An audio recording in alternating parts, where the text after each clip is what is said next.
word nerd, wordsmith, wordy, wordless. Oxford Dictionary says a word is a single, distinct, meaningful element of speech or writing, used with others or sometimes alone. We say each one matters. No extra words is literature, minimalist style. And we're getting you right to the story. The Adequate News Report by Dan Siders. This is Tilly Jane Adequate, WTVS-TV, broadcasting live from the funeral of Annette Pulicosity, who 3 days ago set up camp at the front gate of the Malatesti Kerrywitch charity, wearing a hand-lettered sign, "Feed me or shoot me."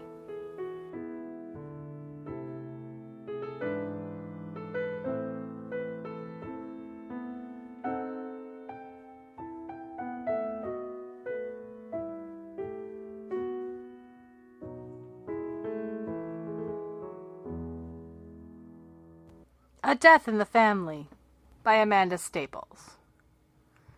Emma walked purposefully into the kitchen. She cleared her throat loudly to get Paul's attention. Paul, hoping for a leisurely start to the day, pretended to be engrossed in the Sunday papers. He sensed Emma's tension before she spoke, and braced himself, determined to play down her latest drama. "Something dreadful has happened, and we need to get our story straight." Paul stirred his third sugar into his coffee and without looking up responded, "Sounds serious." "It is. Deadly." "Oh," Paul looked at his wife's grave face. "You've committed a crime and need me to be your alibi? I'll do it, but can't perjure myself in court. My left eye twitches when I lie." "For goodness sake, Paul." Emma threw up her hands and slammed them down. Paul heard newspaper tear and clenched his jaw, irritated at the inevitable mountain his wife was making out of a molehill. "Elsa is dead." Elsa. Paul searched his brain, absent-mindedly stirring his coffee. Emma snatched the spoon and lobbed it in the sink. "The hamster!" Oh no. "Oh, yes, and I am not having a repeat of the debacle of Peppa and George when they died." "Odd that they died together," Paul mused, buttering his toast. "Almost romantic." "Paul!" "What was our cover story, then?" Paul frowned, trying to recall as he smoothed out his newspaper. "They ran off to join the circus. We were reading Peppa Pig Goes to the Circus at the time." "And we can't use that again?" "Seems a good ruse to me." Paul dolloped marmalade, spread it, and licked the knife. Emma hated him licking the knife. She glowered at him, hands on her hips. Paul put the knife down, sensing a fight. "We are beyond Peppa Pig now. Lucy is 9. These days she's all Jekyll and Wilson's Tracy Beaker." "I take it Tracy Beaker doesn't go to the circus?" "Can we drop the circus? That wasn't the problem. I can't believe you cannot remember traumatizing your 5-year-old daughter." "It was 4 years ago. She's clearly forgotten it." "As have you." Emma raised an eyebrow. Paul sighed. Then he remembered. "Ah, the Piscine resurrection. Yes. You didn't flush them down the loo properly, and Lucy, I flushed 3 times. Funny that you recall that fact. You should have checked." "Anyway," Paul paused to slurp his coffee. "We can't flush a hamster down the loo, so your point is moot." "Well," Emma exhaled, planted both hands on the breakfast bar, leaned in and stared hard at Paul. "What are we going to do? And don't suggest the circus." Paul munched on his cooling toast thoughtfully. He sucked marmalade from his fingers, then used his wet fingers to collect crumbs from the plate. "I can't believe you can eat at a time like this." Emma waved her hand at the empty plate and smacked Paul's hand as he was about to lick crumbs from his fingers. "It was a hamster, Emma. A hamster." Paul dusted the crumbs from his hands onto the clean kitchen floor, wanting to annoy Emma, but she failed to notice. "It was a member of our family." Emma pulled out the stool opposite Paul and plonked despondently on it. Paul rolled his eyes. "So what do you want to do? Give it a funeral?" "Well, I thought she could get to say goodbye." "No, absolutely not. You wouldn't let Lucy go to my father's funeral." "She was 7, and that's different." "How?" "It just is." Emma stuck out her chin defiantly. "I thought of telling her it had gone to heaven." "We don't believe in God," Paul sighed. "Does it matter?" "Well, I would have thought heaven is fairly God-related," Paul finished his coffee. "Probably. And we've established we don't believe in God." "Well, what do we believe in?" Emma stood up and yanked kitchen roll from its holder. She sprayed surfaces and began furiously wiping, stress cleaning. Paul cleared his breakfast things to the sink and began running water. Nothing. We die. Game over.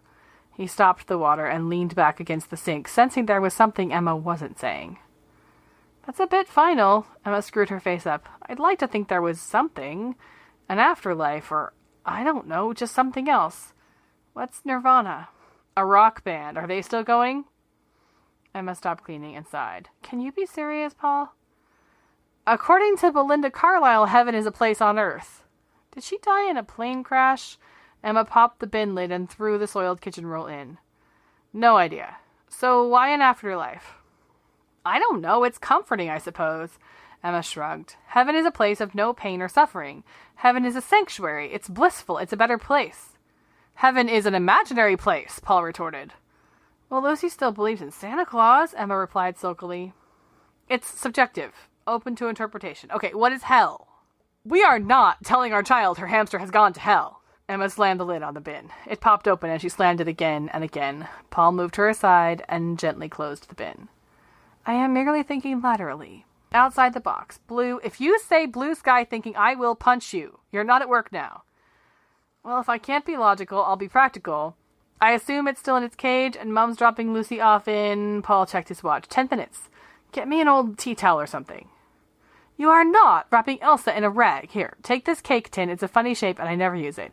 Wait, let me line it with a kitchen towel. Emma patted out the tin while Paul tutted about the hamster being dead and not eating a bed. When Paul returned downstairs, Emma had the dictionary and thesaurus open on the dining table. Stuck on the crossword? He asked. No, I'm looking up heaven. I think you're taking this a bit far, Em. It matters, Paul. Her little friend Mira, she's Muslim or Hindu, it doesn't matter, was telling Lucy about reincarnation. So what do you want to do? Buy a budgie and tell Lucy it's Elsa reincarnated? No. Emma slammed the dictionary shut. I want to give her a nicer experience than a fish floating in a U-bend. Okay. So what does your research tell you? Paul nodded at the books. Emma adjusted her glasses and thumbed through some pages and read aloud. The place where God or the gods live. The sky. A place or state of great happiness. Bliss, ecstasy, rapture, contentment, delight, joy, paradise. I'm not sure that's helped, to be honest. Emma removed her glasses and rubbed the bridge of her nose. Paul approached his wife and lay a hand on her shoulder. I think you're getting a little worked up over a pet she'll soon have forgotten the name of. What's this really about? Nothing. Emma shrugged Paul's hand away. Just, I don't know. I like the idea of a heaven, I suppose.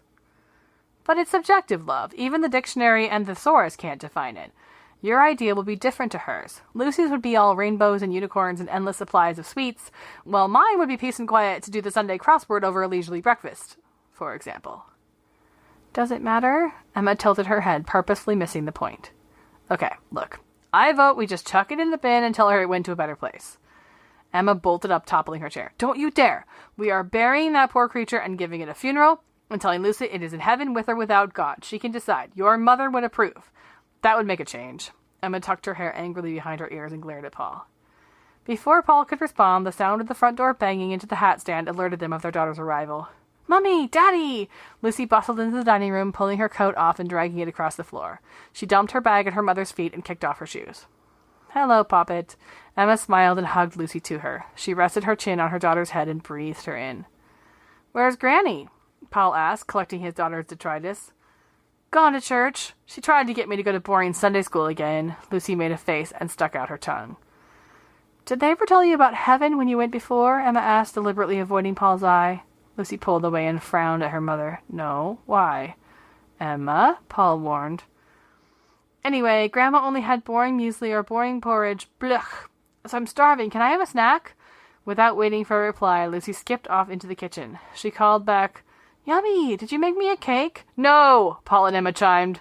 They raced to the kitchen just as Lucy screamed.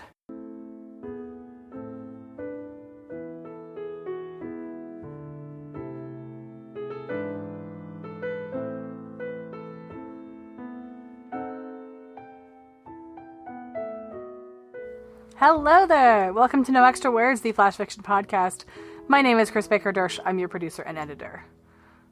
we're feeling a little bit back to normal around here. We have had a few jam-packed weeks with some super fun stuff going on.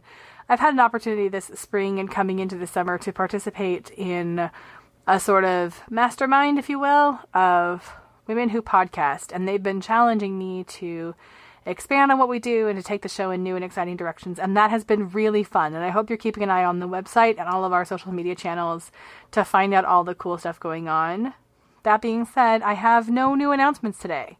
So I'm going to refer you to those channels and to the show notes where, if you haven't gotten caught up, you can hear about the Instagram Drabble Writing Challenge we have going on and our new campaign of financial support that just launched and all of that good stuff. But today, I'm kind of feeling, be honest, just a tiny bit relieved to just get to kind of kick back and talk to you about the short fiction we're sharing today. Summer has started. And one of the things I kind of like to do, especially in early episodes of a summer, is to do some lighter stuff and some fun stuff. So today I thought we'd take on the topic of death. Beat your laugh here. The title of this episode is Life After Death, and it is meant in a very non-religious, more literal sort of way.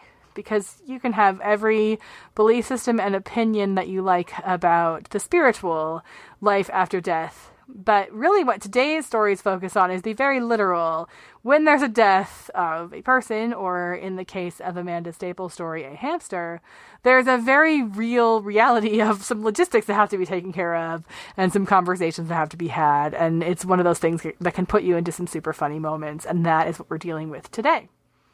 We started with a lovely piece of microfiction by Dan Siders. We've been doing a lot of microfiction lately with the Drabbles that are going on and other things, and we had a microfiction last episode. It is one of the hardest kinds of writing to find and one of my favorite to work with, so I was delighted to see this one come along. And then we went right into Death in the Family, which is Amanda Staples' story. Amanda's been with us a couple of times before, and she has this very tongue-in-cheek writing style of really getting down to how people talk to each other. In this case, these two parents who are having a conversation I think parents have had since time began of how do you talk to your child about these tough issues. And they did not succeed, the parents in this particular story. We are going to end with a wonderful piece of writing by Niles Reddick, who was with us first on the baseball episode back in April. And he has a story about an interesting journey to get Grandma to her own funeral. So definitely stay tuned for that. It's coming right up. I don't have any special segment today. I really wanted today's episode to be a little bit of a break from everything that's been going on. But I did write a Google poem. And this is something that we debuted last episode. It's a special kind of found poetry where I use the words that are part of the titles of the story in this episode, putting them into a search engine and using them to discover a poem hidden inside. I have a step-by-step video of how to write a Google poem that is still up over on our Patreon page, patreon.com/noextrawords. That is part of our fundraising campaign. If the spirit moves you to pledge a monthly gift to the show to keep us running, our pledge levels start at $2 a month, which is less than $1 an episode. Any amount will get you access to that content so you can see how these crazy poems are written. But everybody who's along with us for the ride of this episode gets to hear today's poem. And as I said before, I really don't think of myself as a poet, so it kind of makes my heart flutter a little bit to share these because it's stepping into new territory for me, which is good for all of us as writers, I think. And today's poem is What Happens After Death. The family wants answers. God intended to neither hasten nor postpone death. Funerals are important in life to control the event of your death. We provide answers. The cause of death was life. Stay tuned for The Ministry by Niles Reddick, and I will see you guys next episode here on No Extra Words.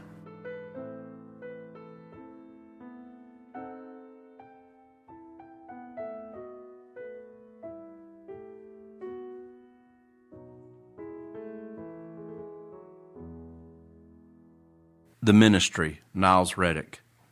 When we got the call that my wife's grandmother had passed away at 92, we weren't really surprised because once one gets into her 90s, there's only so much time left.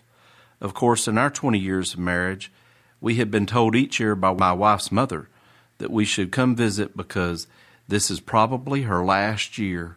Fortunately, and as usual, her mother was wrong, and her grandmother lived relatively well until a sudden internal bleed took her quickly, though we were unclear if she died on a Sunday or a Monday, not that it really mattered.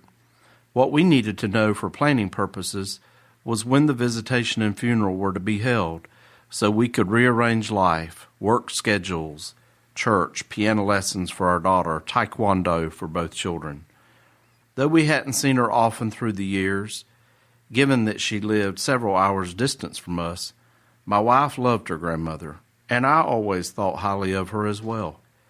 She was always positive to us and wrote lengthy messages and cards about how proud she was of us, of our children, of our lives.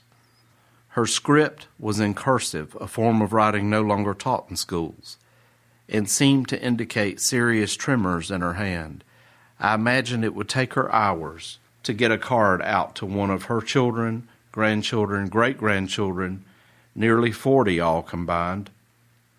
She often included Bible verses, too, an idea she had given a great deal of thought, and what she imagined might be fitting given what she knew of the family member. That was her ministry. My guess is that she sent hundreds of cards a year, helping a struggling postal service. Given that her generation is dying off and there continues to be an increase in web communication, I expect the Postal Service will suffer a tremendous blow in the very near future. Aside from the day and time of death, my mother-in-law had apparently told uncles, aunts, cousins, friends, and exes, yes, I said exes because of multiple marriages in some of the family who were still considered family, given shared children and grandchildren, a phenomena still alien in my own immediate family, that a cousin who lived outside the town of Thomasville, Georgia, where the visitation and funeral would be held, would host everyone for a dinner. More important, my mother-in-law told them that my wife and her sister-in-law would prepare the food. My mother-in-law conveniently forgot to tell my wife and her sister-in-law, but when they couldn't pull it off, my mother-in-law communicated back to her family that my wife and her sister-in-law weren't willing to do it, making my wife and her sister-in-law look bad. Conversely, this fabrication made my mother-in-law appear to be the sweet angel who was attempting to help everyone in the family, a lifelong perception she attempted to project. After all, she is a nurse, but if I was laid up, I wouldn't want her coming at me with a needle because it might be full of arsenic. I imagined her to be like a librarian I'd once worked with, who was rumored to have been ordering and reading books on poison shortly before her husband died of a mysterious illness, though he did have several issues. It wasn't long after, though, the librarian had a new boyfriend, but he died within a year. She followed that with another boyfriend turned husband, but she left the library and moved so no one knows if he is still living. Normally, I don't even answer the phone anymore, even if it's my wife's family members or my own. I think after being on the phone at work so much, I found it to be an annoyance in my life I can do without. I have a cell phone for emergencies, and people get mad because I don't turn it on, nor do I have voicemail set up on it. In several conversations with family members, my wife was reporting to me details one morning over coffee and said something matter-of-factly that struck me as odd. Her cousin Jack was bringing the grandmother in a van. "What the hell did you say?" I asked. "What do you mean?" she responded. "Did you just say your cousin was hauling your grandmother to Georgia in the back of a van?" "I think that's what someone said," she said. "Don't you find that odd?" "Well, I guess so. I really didn't think about it. I know they live in Tennessee and all, but I don't think you can just pick up a dead person and transport them out of state. You can bet I'll find out." At the visitation, I was itching to find a way to get to Jack and ask, particularly since we'd only met once through the years, and I didn't even know him. He was outside smoking, and I cornered him and said, "I appreciate all you had to do." "Man, you wouldn't believe it," he laughed. "I didn't mind hauling her in the back of the van. You know I did it for my uncle and my grandpa, too. But I didn't expect all this." "What do you mean?" "Oh, you didn't hear? I picked up the box at the funeral home and signed papers." "A box?" "Yeah, cardboard. Probably charged us for that, too." I was already shocked, but the next piece increased the level. I got to somewhere in North Georgia when my mother called and said, "Jack, where are you? Have you left yet?" And I told her, "Yeah, Mama, I'm already in North Georgia." And she said, "Damn, we forgot to get her clothes on, and she's in the box naked." I said, "Lord, Mama, what do you want me to do about it? I ain't turning around and driving back to Knoxville." She said, "Just go buy her a nice pink dress when you get down there. We got her a pink casket." Man, I was floored. I got my grandma in the back of the van, and she's naked. I smiled. "Did she sell Mary Kay?" "I don't think so," he said. "She never wore much makeup." Ain't that crazy, though? She was in there naked. I'd never seen her naked, and weren't about to go in there and look either, but it just freaked me out. I smoked a little before getting back on the road just to keep me even. "Wow," I said, "that's some story." I wondered how odd it would have been if his marijuana-induced driving would have caused him to be pulled over by the Georgia State Patrol and had to endure a search. "I got to the funeral home in Thomasville right after they closed," he said. "And one man was getting in his car, and I eased the van in and blocked him, got out, and told him, 'Hey, man, I got my naked grandma back here in a box, and you ain't going nowhere till you get her out of my van.'" "Well, at least someone was still there," I said.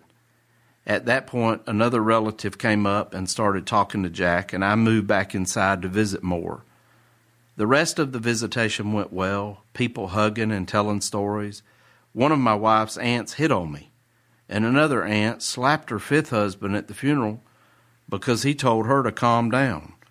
Other than that, the service was fairly uneventful, went smoothly. When we got back home, I checked the mail, and my heart skipped a beat when underneath the weekly shopper, credit card, junk mail, and business flyers lay a card addressed to my wife from her grandmother, apparently mailed the day before she died. She waited a few days to open it, and it was the same sweet grandmother praising us, ministering to us, and offering scripture on the eve of her own departure. Thanks for listening to the No Extra Words podcast. For more information about today's stories and contributors, or to learn how to submit your own work, please visit us at noextrawords.wordpress.com. If you would like to support the show, please tell a few friends about us, or you can visit patreon.com/noextrawords to pledge your financial support. See you next time.